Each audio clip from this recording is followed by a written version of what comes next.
На строительной площадке тепличного комплекса «Сосногорский» приступили к возведению металлоконструкций. Об этом Сергею Гапликову доложил вице-премьер регионального правительства, министр сельского хозяйства и потребительского рынка Коми Анатолий Князев.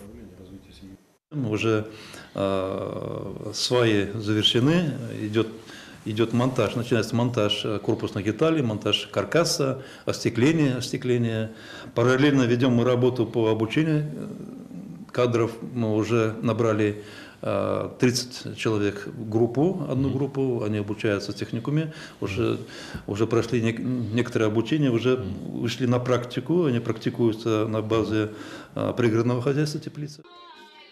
Всего, согласно учебному плану, обучение пройдут 120 человек. Молодые специалисты смогут получить государственную поддержку от 300 до 500 тысяч рублей по линии Министерства сельского хозяйства Коми. Сергей Гапликов назвал проект строительства тепличного комплекса «Сосногорский» прорывным и поблагодарил партнеров за его реализацию.